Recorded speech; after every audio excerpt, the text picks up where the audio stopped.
En début d'année, les partages de vœux fleurissent et c'est naturellement la santé qui est souhaitée. Et pour cause, notre santé est multidimensionnelle. Celle de la tête, celle du corps, celle du cœur. Alors focus sur notre santé individuelle et collective aujourd'hui avec une naturopathe, Magali Huan. Bonjour Magali. Bonjour Emmanuel. Le sujet est vaste, mais il est important de le préciser. Qu'est-ce que la naturopathie ? Alors, la naturopathie est une médecine traditionnelle occidentale, non conventionnelle, reconnue par l'OMS derrière la médecine ayurvédique et chinoise.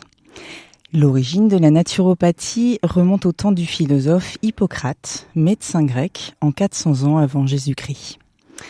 Elle a ensuite été remise au goût du jour grâce au courant hygiéniste aux États-Unis et en Allemagne au XIXe siècle. C'est dans les années 1930-1940 qu'elle réapparaît en France sous l'égide de Pierre-Valentin Marcheseau. La naturopathie se fonde sur 5 principes fondamentaux. Le vitalisme, qui représente la capacité d'auto-guérison du corps. Le corps manifeste en lui une énergie vitale qu'il est important de stimuler. Le deuxième principe, on dit que le naturopathe a une démarche holistique, c'est-à-dire qu'il prend en compte la personne dans sa globalité. Le troisième principe, le naturopathe, plutôt que de supprimer un symptôme, va chercher la cause de celui-ci. C'est le principe du causalisme.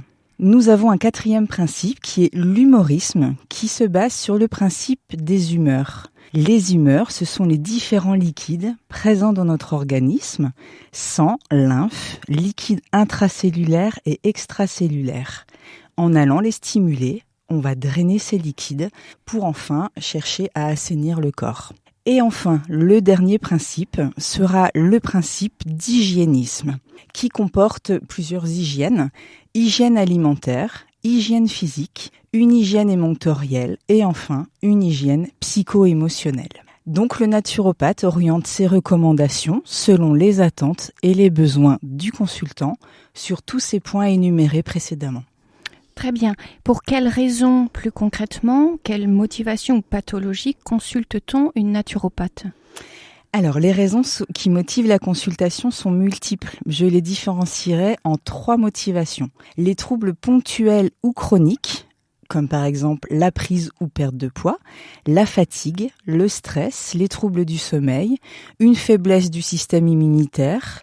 Ça peut être également les troubles digestifs, cutanés, respiratoires ou encore circulatoires, les douleurs articulaires et musculaires et enfin les troubles féminins du cycle au-delà de la conception. La deuxième motivation serait la prévention santé afin de conserver son équilibre ou renforcer sa vitalité pour préserver son capital santé. Et enfin, la troisième serait l'accompagnement et le soulagement des effets secondaires chez les personnes sous traitements médicaux lourds, en complémentarité du traitement allopathique, en accord avec le médecin traitant. Un petit partage de rituels naturaux pour nos auditeurs d'aujourd'hui ? Avec plaisir Emmanuel. La liste de mes rituels est longue, mais j'ai choisi de vous partager le réveil de la peau avec le brossage à sec. Il consiste à brosser tout le corps en douceur sur peau sèche, du haut du corps vers le bas, vers les chevilles. Ce mouvement circulaire léger entraîne naturellement l'élimination des toxines de la nuit vers la terre. Cela va stimuler votre système nerveux, stimuler la circulation de la lymphe, ce liquide qui nous compose, dans lequel circulent les déchets et les toxines de l'organisme. Et enfin, cela va stimuler également la respiration cellulaire et la peau pour une peau plus tonique et lumineuse. Ce brossage, je le rappelle, se réalise avec douceur et respect de notre corps, avec une brosse souple à poil doux, des mouvements circulaires. On commence par la nuque tout doucement, sous les aisselles, en haut de la poitrine où sont présents les ganglions lymphatiques et sur le ventre en partant du nombril de haut en bas. Ce massage peut se faire en 1 minute par jour et suffira pour compléter ce massage par une douche fraîche pour apprécier pleinement ce rituel et partir d'un bon pied pour la journée. Merci Magali. Toutes ces informations et plein d'autres sont disponibles sur votre site internet www.magalihuan.com. Merci, à bientôt. Merci à vous Emmanuel.